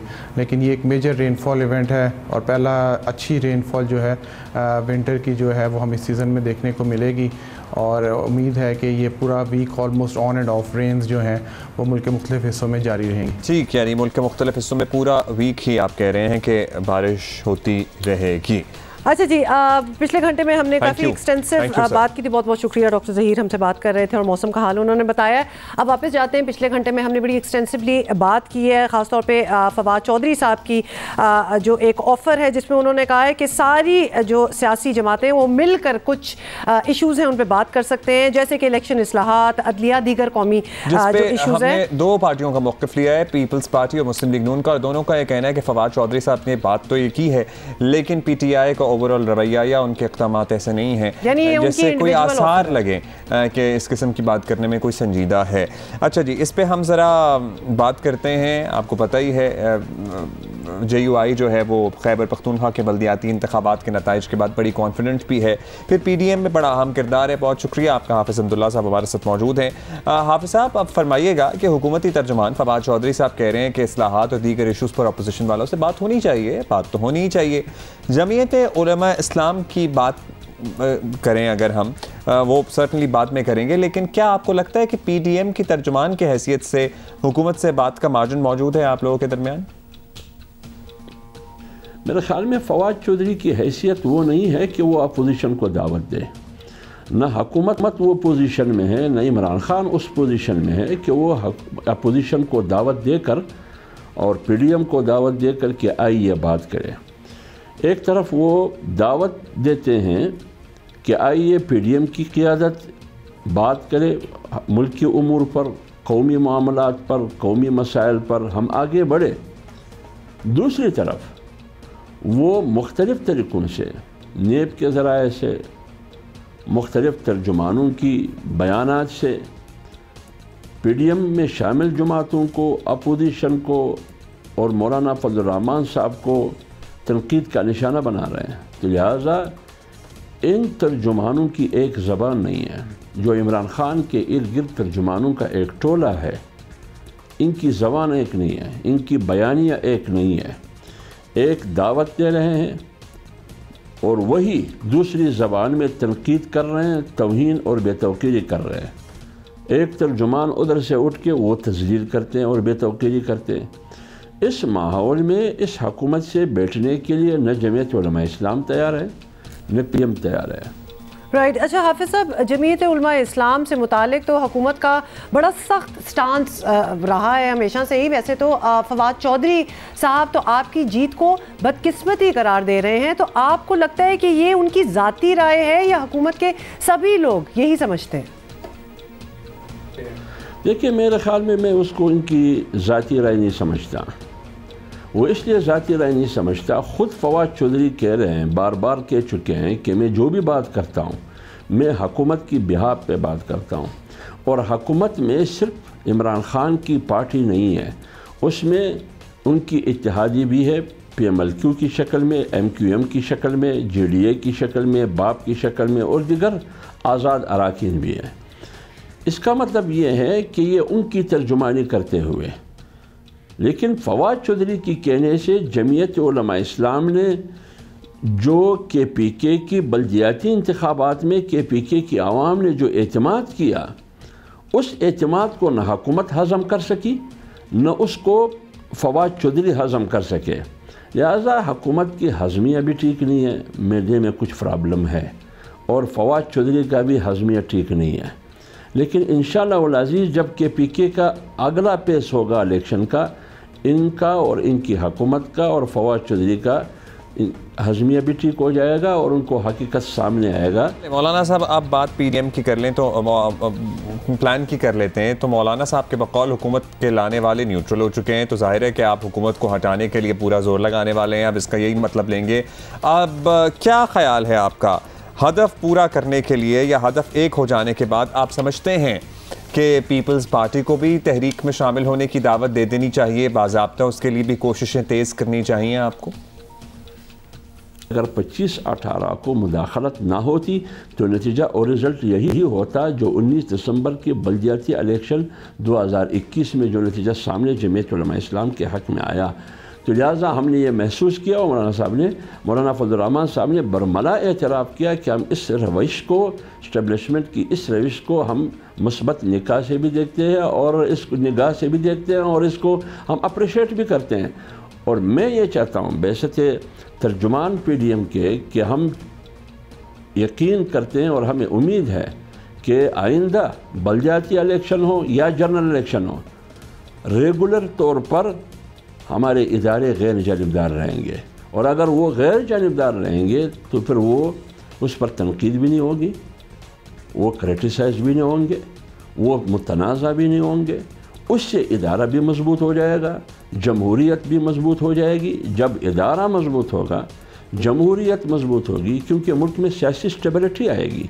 तो जब ये तमाम फ़वाइद इस बात में है कि हर इदारा, हर क़ुव्वत आइन के दायरे में रहते हुए काम करे, अपनी ज़िम्मेदारियों को अदा करे, तो हर जगह से, हर तरफ से, तमाम जमातों की तरफ से और आवाम की तरफ से, माशरे की तरफ से, अपोजिशन की तरफ से जिंदाबाद ही जिंदाबाद के नारे लगेंगे। लेकिन अगर मुदाखलत होगी फिर तो मेरे ख़्याल में फिर दमादमस्त कैलेंडर होगा। बहुत शुक्रिया आपका। अब्दुल्ला साहब हमारे साथ मौजूद थे। लेट्स सी क्या होता है। अभी हम आगे बढ़ेंगे और एक बड़ा अहम मौजू है जिस पे हम बात करना चाहते हैं। वो कहते हैं ना कि देर आयत दुरुस्त आयत, और हम किस लिए कह रहे हैं इसकी तफसील आपको बताते हैं। वज़ीर आज़म इमरान खान और इनकी टीम को चौथे साल में अब बैरूनी सरमायाकारी लाने के लिए बहुत से आइडियाज़ आ रहे हैं। हुकूमत ने मुख्तलिफ ऑप्शन पर गौर शुरू कर दिया है। बहुत सी ऑप्शन हैं, जैसे कि चीन से मदद मांगने के साथ साथ सरमायाकारों को पाकिस्तानी नेशनैलिटी, जी हाँ पाकिस्तानी शहरियत की पेशकश की तजवीज़ पर पर भी बात हो रही है। अब बहुत से लोग लिटरली ये पूछ रहे हैं कि जनाब कोई क्यों पाकिस्तानी नेशनलिटी लेना चाहेगा, तो मेरे जहन में था कि एटलीस्ट अफगानिस्तान में जो इस वक्त हालात हैं वहाँ से तो बहुत से लोग चाहेंगे कि पाकिस्तान में नेशनलिटी हासिल कर लें, यही सेटल हो जाए। हाँ, but you know let's see क्या होता है। अब जरा ये बता रहे हैं कि chairman board of investment Mohammad Asfar Ehsan ने अफगानिस्तान और चीनी सरमायाकारों को पाकिस्तानी शहरियत देने की तजवीज़ जो है वज़ीर आज़म को पेश की, और वज़ीर आज़म का ख्याल है कि पॉलिसी किसी खास मुल्क तक, वही बात आपकी वाली, महदूद नहीं होनी चाहिए। ऐसी पॉलिसी बनाने की ज़रूरत है जो दीगर मुल्कों के सरमायाकारों को भी ये सहूलत फराहम करे। सरमायाकारी और बरामदात में इजाफे की राह में रुकावटें जो हैं वो ख़त्म करने की ज़रूरत पर भी वज़ीर आज़म इमरान खान ने जोर दिया, और क्या कहा ये सुन लें। एक इन्वेस्टर के लिए टाइम बहुत इंपॉर्टेंट होता है, टाइम इज़ मनी। तो जितना उसका टाइम ज़ाया होता है उतने उसके लिए डिसइंसेंटिव होता है एक मुल्क के अंदर इन्वेस्ट करना। मुसलसल वो जो रेगुलेशंस जो डिले करती हैं उसको हम एलिमिनेट करते जा रहे हैं, कम करते जा रहे हैं, ताकि कम से कम रुकावटें हों। सबसे ज़्यादा कोशिश ये है कि हम कैसे फैसिलिटेट कर सकते हैं बिजनेस और इन्वेस्टमेंट को। छोटे छोटे मुल्क उनकी एक्सपोर्ट्स देखें किधर पहुंच गई हैं, और हम फंसे हुए हैं वही थोड़ी सी एक्सपोर्ट्स के ऊपर। तो कैसे एक मुल्क आगे बढ़ सकता है जो एक्सपोर्ट ही नहीं करता? अगर माशरे ने आगे बढ़ना है तो जब तक वो दुनिया को चीज़ें ज़्यादा बेचेगा नहीं, वो आगे कैसे बढ़ सकता है? आपको बताएं कि मुत्तहिदा अरब अमारात समेत दुनिया के कई ममालिक में सरमायाकारी की बुनियाद पर शहरियत की पेशकश की जाती है, लेकिन ये सवाल अहम है टर्की का कितना ट्रेंड चल रहा है आजकल? मतलब यूरोपियन मुल्कों में भी अगर आप ठीक ठाक अमाउंट एक इन्वेस्ट करें तो आपको वहाँ की नेशनलिटी मिल जाती है। तो ये सवाल भी आपको बता दें कि अहम है कि मुल्की सरमायाकारों को ऐसी क्या पुरकशिश सहूलियात दी जा रही हैं जो कि गैर मुल्की सरमायाकारों को पाकिस्तानी शहरियत के लिए राग़िब कर सकेंगी। तो ये बड़ा वैलिड सवाल है, और इंडस्ट्रीज़ को जहाँ गैस चाहिए वहाँ गैस नहीं है, जिन्हें बिजली चाहिए उनके लिए बिजली नहीं, या बहुत महंगी है या फिर बहुत महंगी है। किसान खाद के लिए मारे मारे फिर रहे हैं। IT इंडस्ट्री के लिए कंप्यूटर्स और दीगर सामान पर भी नए टैक्सेस लगा दिए गए हैं। तो ये गिनवाने का मकसद ये है कि मुल्की सरमायाकार जो हैं वो अगर सहूलतों से मुतमईन होंगे तो गैर मुल्की सरमायाकार जो हैं वो खुद आगे बढ़ेंगे। भाई कंड्यूसिव एनवायरनमेंट की हम बात कर रहे थे, और chairman board of investments Asfar Ehsan साहब हमारे साथ मौजूद हैं। असफर साहब, जहां हमें आपकी सजेशन बड़ी अच्छी लग रही है, वहीं हमें ग्राउंड रियलिटी इससे बहुत मुख्तलिफ नज़र आ रही है, और हम आपस में भी यही बात कर रहे थे कि भाई यहाँ कौन से इंडस्ट्रियलिस्ट के हालात बहुत अच्छे हैं, गैस है नहीं, बिजली की कीमतों में कई गुना इजाफा हो चुका है, सो थिंग्स आर टफ। तो why would anybody invest in Pakistan and get a nationality out here? ये आइडिया बड़ा अच्छा है, लेकिन कोई क्यों करेगा? हाँ, रीजनिंग हो जाए। सबसे पहले तो आपका शुक्रिया हुमा और अब्दुल्ला, आप लोगों से मिलकर हमेशा खुशी होती है। दूसरी बात मैं क्लैरिफाई कर दूं कि ये आइडिया मैंने फ्लोट नहीं किया था, इसको मिसकोट किया गया है, और इसकी मैं फर्दर डिटेल्स पे नहीं जाना चाहता बिकॉज की कुछ चीज़ें हैं जो अंडर कंसिडरेशन है। दुनिया में बहुत सारी कंट्रीज़ में इस कॉन्सेप्ट पे काम हुआ है और लोगों ने ऑलरेडी इसको इम्प्लीमेंट कर दिया है। एज़ फार एज आप कहते हैं कि जो गैस का मसला है वो कुछ मसले हैं, बहुत सारे चैलेंजेस हैं, रोड ब्लॉक्स हैं, रेड टेप्स हैं, लेकिन Pakistan is still one of the best destinations for investment. और मैं आपको ये बताऊं कि आज से 6 हफ्ते पहले मैंने बोर्ड ऑफ इन्वेस्टमेंट को एज चेयरमैन ज्वाइन किया, और जो हमारा एजेंडा है, और मैं इसको प्रोपेगेट हर फोरम पे जाके कर रहा हूं, कि जो बोर्ड ऑफ इन्वेस्टमेंट का इस वक्त 80% 90% फोकस है वो एग्जिस्टिंग इन्वेस्टर्स पे है। उसमें पाकिस्तानी इन्वेस्टर्स भी हैं और उस पर फॉरेन इन्वेस्टर्स भी हैं। लार्ज साइज, स्मॉल साइज और मिड साइज जो फॉरेन इन्वेस्टर्स हैं उनको भी हम फैसिलिटेट कर रहे हैं। बिकॉज मेरा ये मानना है, और इस पर प्राइम मिनिस्टर से बहुत डिटेल में गुफ्तगू भी हुई है जिसको वो इंडोर्स करते हैं, कि जो एग्जिस्टिंग इन्वेस्टर्स के जो प्रोजेक्ट्स हैं या उनके जो नए प्रोजेक्ट्स आ रहे हैं, अगर हम उसको फैसिलिटेट करें, उस पर हम अपना 80% फोकस लगाएं, तो FDI तो खुद आएगी ना। जो घर पे बैठे हुए लोग हैं पहले उनको तो फैसिलिटेट करें, उनको तो एंटरटेन करें। अच्छा, फिर जो आप लोग एक पिक्चर पेश करते हैं ना कि पाकिस्तान कोई क्यों आएगा, 22 से 23 करोड़ की पॉपुलेशन है, पाकिस्तान के अपने बहुत सारे बेनिफिट्स हैं, एक स्ट्रैटेजिक लोकेशन है, तो लेबर बहुत चीज़ें ओवरनाइट नहीं होती। अब बहुत सारी रिफॉर्म्स कर रहे हैं, बहुत सी चीज़ें मीडिया पे नहीं आती। नेक्स्ट फ्यू वीक्स में इंशाल्लाह ताला आपको हम शो करेंगे कि सिंगल विंडो पे क्या काम हुआ। इस वक्त पिछले एक साल में 100 रिफॉर्म्स को एग्जीक्यूट कर दिया गया है। बहुत सारी रिफॉर्म्स पे भी काम बाकी है। इस पे बहुत सारी मिनिस्ट्रीज, रेगुलेटर्स, क्योंकि एक कंपनी रजिस्ट्रेशन कराने आती है उसको 10 जगहों पे जाना पड़ता है, उन तमाम चीज़ों पे बहुत जेन्युइन काम हुआ है। और ये मैं बड़ी जिम्मेदारी से ही बात आपको कह रहा हूँ, बिकॉज बहुत सी चीज़ें हैं जो होनी नहीं है बल्कि हो चुकी हैं, वो कंप्लीशन के प्रोसेस पे हैं और अगले 2-3 महीनों में आप उसकी एक बेहतर शक्ल देखेंगे। नंबर 1। नंबर 2, मैं आपको ये भी बताऊं, लास्ट 6 वीक्स की जो मेरी अपनी अंडरस्टैंडिंग है, जो मीटिंग्स मैं प्राइम मिनिस्टर के साथ अटेंड कर रहा हूं, जो बोर्ड ऑफ इन्वेस्टमेंट जहां पे फैसिलिटेट कर रहा है, हर सेक्टर में कई बिलियन डॉलर्स पड़े हैं। कुछ जो सिस्टम के इशू हैं उसको भी चेंज करने में मुश्किलात हैं, और ये आज के नहीं, 70 साल के इशूज़ हैं। 70 साल के इशूज़ जो हैं वो 3-3.5 साल में सॉल्व नहीं होते। मैं ये एक्सक्यूज़ नहीं पेश कर रहा, बट मैं रियलिस्टिक पिक्चर पेश कर रहा हूँ, because I am also from the corporate sector. तो चीज़ें बहुत इंप्रूवमेंट की तरफ जा रही हैं, चीज़ें बहुत सारे सेक्टर्स में आप इन्वेस्टमेंट देखेंगे, FDI भी आ रही है कुछ जगहों पे हमारा काम चल रहा है। अच्छा असफर, ये सब कुछ तो वो चीज़ें होंगी, सॉरी अगर मैं इस बात को जरा आगे बढ़ाऊँ, ये बातें तो वो हैं जो कि हो रही हैं और होंगी, लेकिन जब हम उसी तरह प्रोपेगेट भी किया जाएगा ताकि लोगों को, दुनिया को पता भी लगे। एब्सोल्युटली। तो लिहाजा जब हम इन्वेस्टमेंट की बात करते हैं और ख़ास तौर पे अगर हम ऑफर ये पेशकश करते हैं कि जी आप हमारी नेशनैलिटी भी लें, तो हम उसके हवाले से आपसे सवाल करना चाह रहे हैं। I mean which is great, obviously we love our country and we would love के बाकी भी एक्साइट हो यहाँ की नेशनैलिटी लेने के लिए, लेकिन इंसेंटिव्स होंगे क्या? Why would an investor want to, मतलब उसको ये बात एक्साइट क्यों करेगी कि जी मैं इन्वेस्ट करूँ और मुझे इस मुल्क की नेशनैलिटी भी मिलेगी? तो ये बात जरा आप एक्सप्लेन कर दें। पाकिस्तान की देखिए, जो सबसे ज़्यादा इन्वेस्टमेंट मैं देखता हूँ आते हुए वो कंज्यूमर गुड्स पे है, और कंज्यूमर गुड्स के हिसाब से अगर आप देख लें तो कोई 22 करोड़ का मुल्क है, और हर चीज़ की कितनी बड़ी कंजम्पशन है, कितनी बड़ी मार्केट है। फिर जो लेबर का इशू है यहाँ पे, अगर आप अपनी फैसिलिटीज़ यहाँ पे अच्छी दे देते हैं, इस वक्त 4 स्पेशल इकनॉमिक जोन्स पे प्राइम मिनिस्टर का फोकस है कि हम इसको फास्ट पेस पे, फास्ट ट्रैक पे काम करके इसको 4 सूबों के अंदर एक जोन है उसको हम तैयार करें जहाँ पर इन्वेस्टर को फैसिलिटी दी जाए। तो यहाँ से आप मिडिल ईस्ट और अफ्रीका एक्सपोर्ट कर सकते हैं। तो एक्सपोर्ट लेड ग्रोथ जो है वो ही पाकिस्तान को एक बेनिफिट देगी।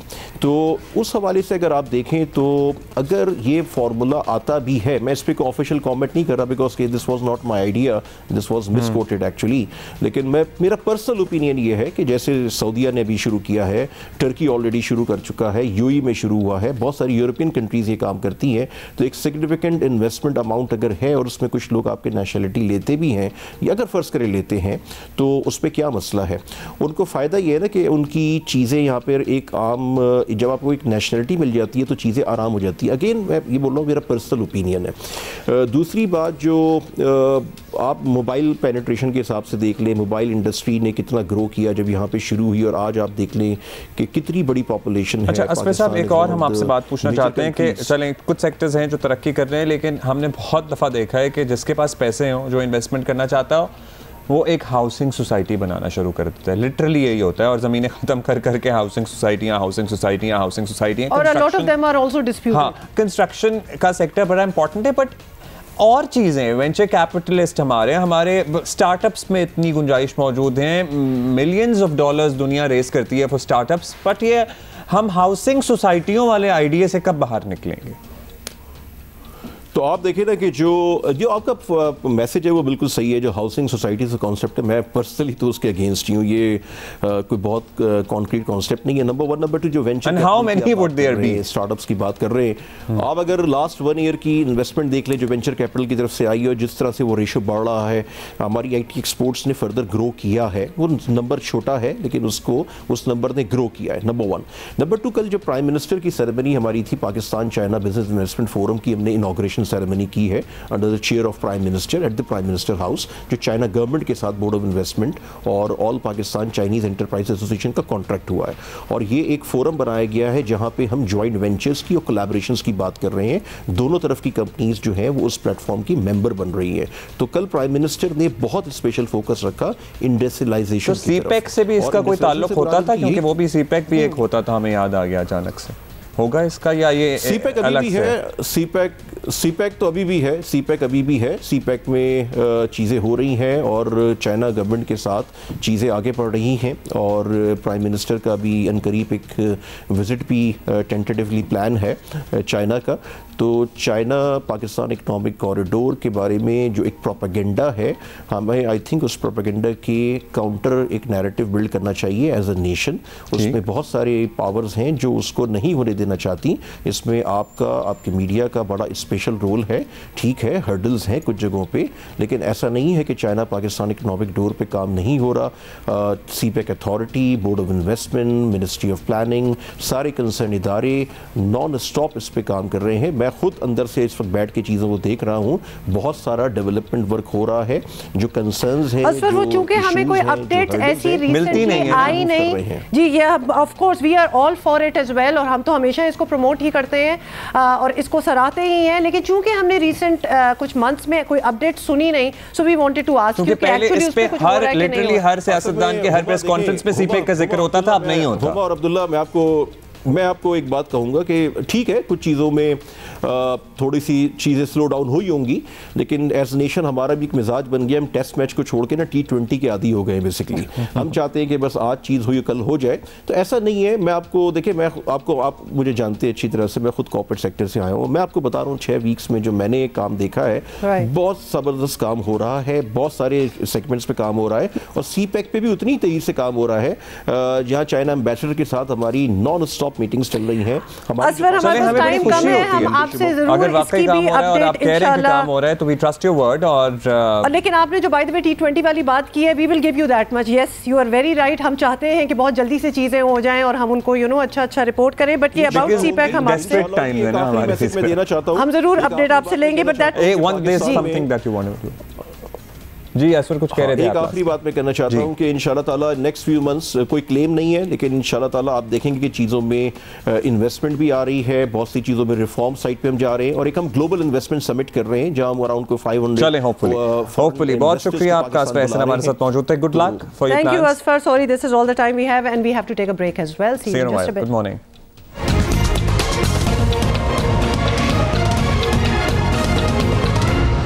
भाई मरी में सीन ऑन है, लेकिन फिसलन भी बढ़ गई है और सड़कों पर फिसलन के बायस ट्रैफिक जाम है, बर्फबारी हो रही है ना। अच्छा, हमने नहीं दिखाना कि कौन फिसल रहा है और कौन नहीं फिसल रहा है, बस जगह देखें आप, बाकी सब कुछ छोड़ दें। ये लो, मतलब आजकल एक नेटफ्लिक्स पे एक सीरीज है जिसका 2nd सीजन इनफैक्ट चल रहा है, द विचर में यही सीन्स हैं, यही मनाजिर हैं, और विचर जो है वो यहीं घूम रहा होता है, तो यहाँ क्यों नहीं वो शूटिंग होती?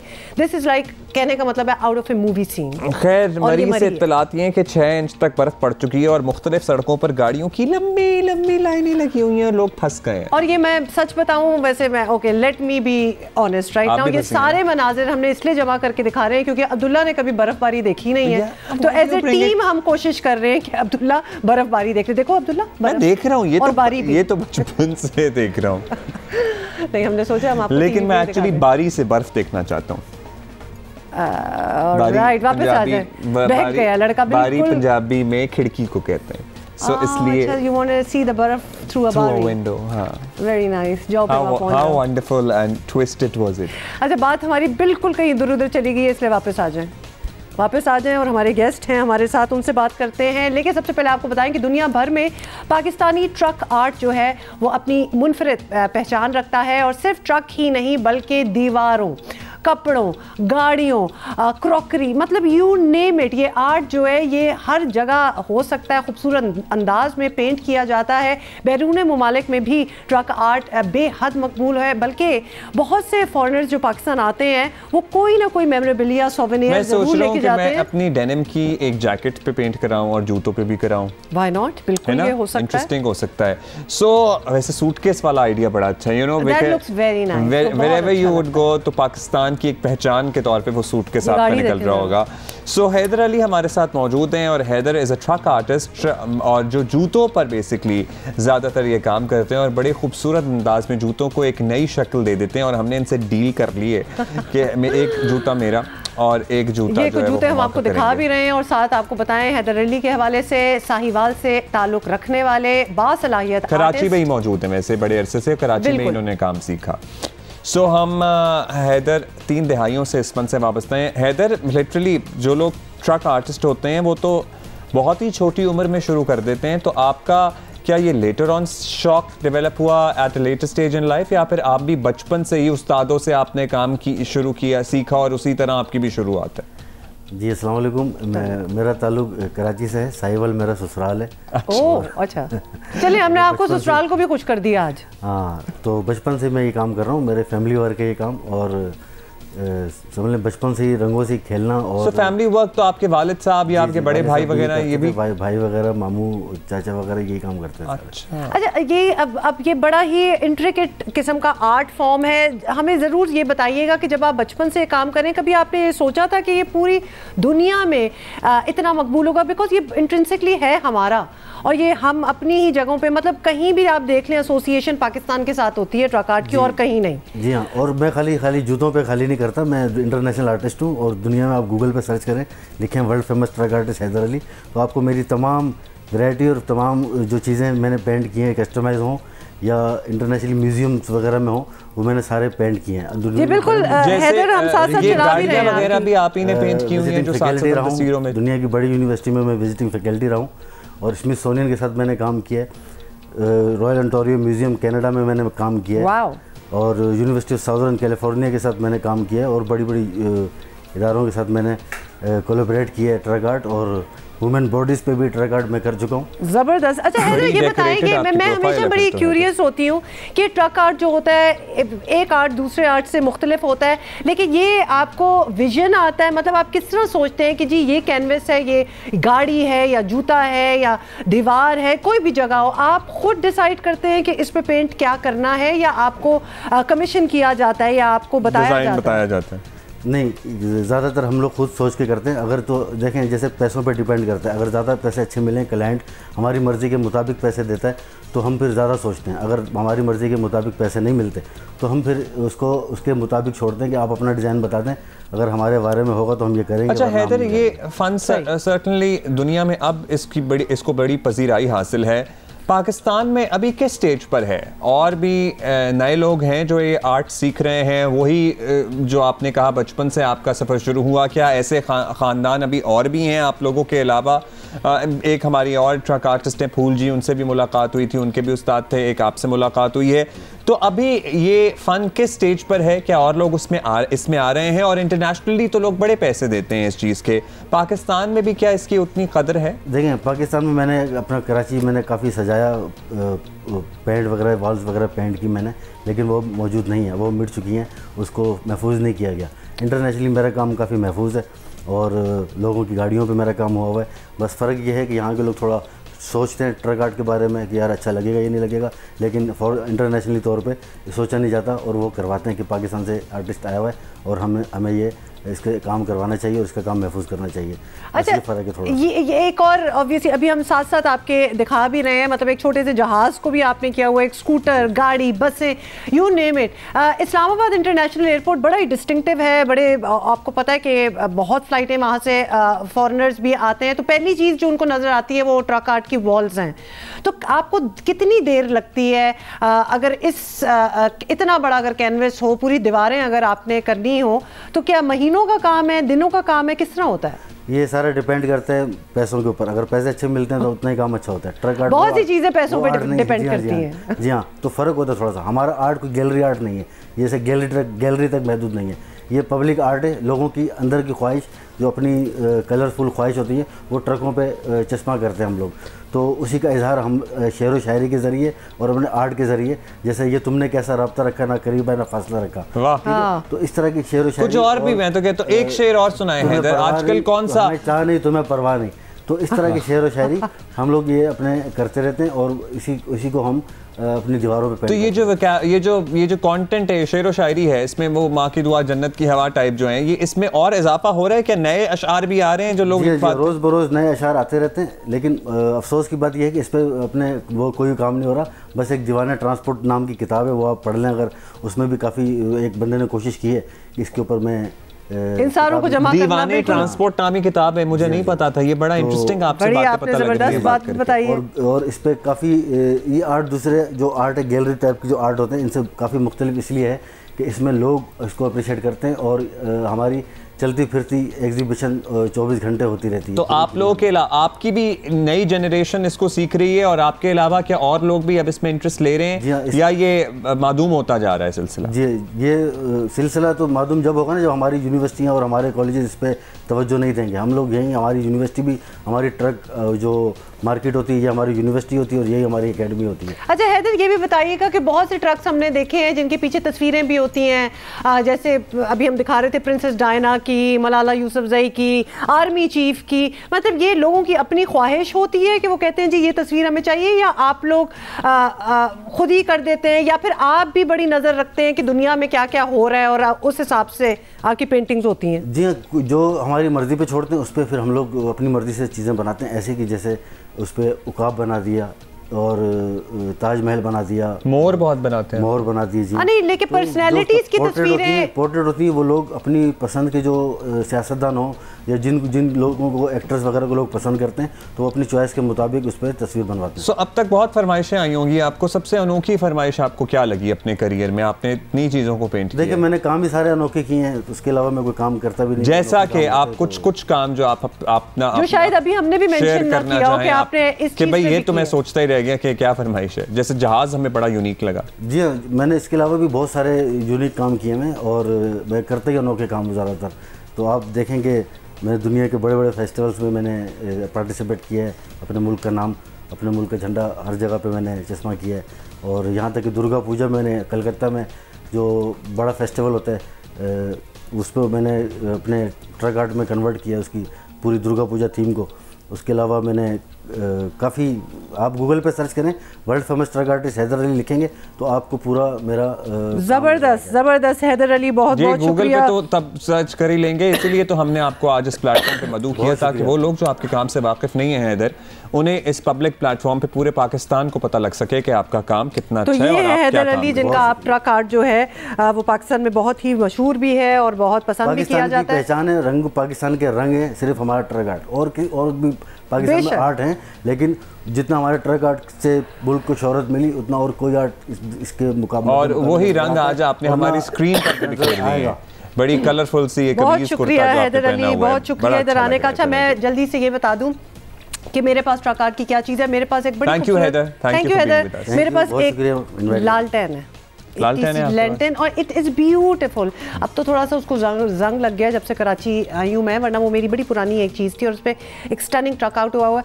और फिर एक चैनक भी है, उस पर भी you know there was a friend of mine, उसने अपने लैपटॉप के ऊपर कराया हुआ था। How cool is that. Break के बाद मिलते हैं और चीज़ें भी सोचते हैं किस पे हो सकती।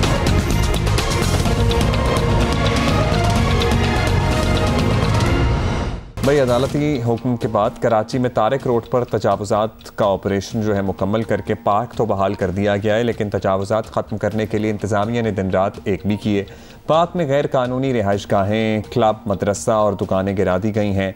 मलबा उठाने का काम भी जारी है। ऑपरेशन के दौरान पुलिस और रेंजर्स की भारी नफरी भी मौजूद थी, ऑल्दो मस्जिद का मामला अभी वहीं का वहीं अटका हुआ है। अदालत ने पार्क की ज़मीन पर गैर कानूनी तौर पर कायम मदीना मस्जिद की इमारत एक हफ्ते में हटाने का हुक्म दिया था। अदालती हुक्म पर मुख्तलिफ हलकों की जानिब से शदीद रद्द अमल भी देखने में आया है कि वो मस्जिद की इमारत नहीं हटाने देंगे। अमन व अमान की सूरत हाल बिगड़ने का खदशा भी जाहिर किया गया।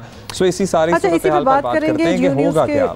जी, जियो न्यूज़ के रिपोर्टर काशिफ मुश्ताक साथ हैं हमारे, उनसे पूछ लेते हैं कि क्या हुआ है अब तक और क्या होने वाला है। काशिफ, बताइएगा, ये तो हमने बता दिया है अपने व्यूअर्स को कि अदालत के हुक्म के बाद इंतज़ामिया ने तारिक रोड पर ऑपरेशन जो है वो किया है और बड़ी मेहनत उन्होंने की है बाकी सारे तजावुज़ात हटाने के लिए। क्या तमाम निशान करदा तजावुज़ात जो हैं वो सब कुछ ख़त्म कर दिया गया? जी बिल्कुल, देखिए अदालती हुक्म के बाद तारिक रोड पर जो दिलकशा पार्क है इस पर जो तजावुज़ात कायम थी उसे फौरी हटाने के लिए ना सिर्फ मशीनरी लगाई गई बल्कि मजदूर भी काफ़ी बड़ी तादाद में लगाए गए, लेकिन अब तक जो है वो 10 से ज़ायद दुकानें और एक घर यहाँ जो मौजूद था उसे मुकम्मल तौर पर मस्मार कर दिया गया है। इंतज़ामिया की जानिब से बताया जा रहा है कि इसका मलबा उठाने का काम जारी है। मलबा जैसे ही उठा लिया जाएगा तो उसके बाद मज़ीद भी कार्रवाई को आगे बढ़ाया जाएगा। हमने जब इंतज़ामिया से पूछा कि अब तक कितने 60% जो है वो इसका हिस्सा क्लियर कर लिया गया है। इस पार्क का जो तजावज़ात कायम थी उसे ख़त्म कर लिया गया। तो उनकी जानिब से बताया जा रहा है कि 60 से 70% जो हिस्सा है वो क्लियर कर लिया गया है। अब भी कुछ तजावज़ात बाकी हैं जिन्हें जो है वो फौरी तौर पर गिराया। अच्छा, ये बताइएगा काशिफ कि मस्जिद वाला मामला है, असल सेंसिटिव मामला, तो वो अभी कायम है, वो किस तरह हल हो सकता है? क्योंकि लोगों ने, बाज़ हलकों ने कह दिया कि वो तो नहीं गिरने देंगे मस्जिद। जी बिल्कुल, अदालत की जानिब से बड़े वाज़ेह हुक्म दिया गया कि जो तारिक रोड पर इसी दिलकशा पार्क पर एक मस्जिद भी कायम है, मदीना मस्जिद, इसे भी जो है वो शहीद किया जाए, मस्मार किया जाए। तमाम इस हवाले से इंतज़ामिया की जानिब से ये मौक़िफ़ आ रहा है सामने कि जो मस्जिद इंतज़ामिया है उससे नेगोशिएट किया जा रहा है, उससे बातचीत की जा रही है। जब उनसे मुज़ाकरात हो जाएंगे तो उसके बाद इसके लिए भी जो है वो कार्रवाई की जाएगी। लेकिन मस्जिद की जो इंतज़ामिया है, हमने उनसे मौक़िफ़ जानने की कोशिश की गई है तो उनकी जानिब से हमें ये बड़ा वाज़ेह तरीके से बताया गया है कि ऐसा नहीं होने दिया जाएगा। जो मस्जिद इंतज़ामिया है, जो मोहल्ला कमेटी है, जो वहाँ के रिहायशी हैं, उनकी जानिब से बड़ा सख्त रद्द अमल सामने आ रहा है। लेकिन अब देखना ये है कि जो इंतज़ामिया है, जो असिस्टेंट कमिश्नर फ़िरोज़ाबाद हैं, उनकी जानिब से क्या हिकमत अमली अपनाई जाती है और किस तरह जो है वो मज़ीद इस कार्रवाई को आगे बढ़ाया जाता है। अच्छा काशिफ, ये देखते रहे हैं हम कि कराची में एक नहीं कई ऑपरेशंस हुए तजावज़ात के ख़िलाफ़, लेकिन यहाँ इंतज़ामिया वाले गए और वहाँ दोबारा तजावज़ात जो हैं वो कायम हो जाती हैं, तो कोई चीज़ परमानेंट रहती नहीं है। आप समझते हैं कि इस बार कुछ मुख्तलिफ हुआ है, माजी से बिल्कुल ही कुछ डिफरेंट होगा और यहाँ दोबारा से तजावज़ात नहीं होंगी? जी बिल्कुल ऐसा ही है। हमने देखा है कि माजी में भी मुतादिद जगह पे एंटी इंक्रोचमेंट की जानिब से ऑपरेशन किए गए, मुख्तलिफ जगहों को मुख्तलिफ पार्क्स को तजावज़ात से पाक किया गया, लेकिन आज वहाँ मुकम्मल तौर पर बाकायदा दुकानें मौजूद हैं जहाँ से तजावज़ात के खिलाफ एंटी इंक्रोचमेंट की जानिब से ऑपरेशन किया गया और पथारे और दुकानें हटाई गई। वहाँ आज सीमेंट से बनी दुकानें जो है वो कायम की गई हैं।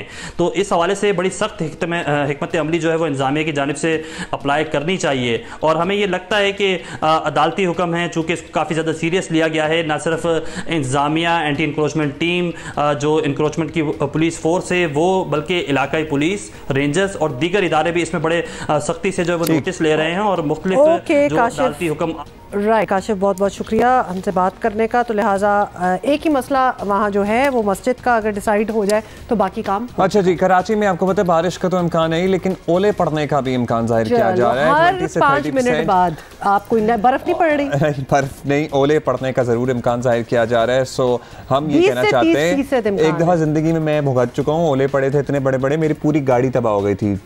अंदर पार्क कर दें। 2017 में कराची में, बाय द वे 2017 में लास्ट पड़े थे ओले। आई होप ये ना हो ना, we don't want any destruction and but थोड़ी सी बारिश हो अच्छी सी एंड दैट्स ऑल। और इसी के साथ खुदा हाफिज़, कल मिलेंगे, बारिश भी होगी। Stay safe, wear a mask.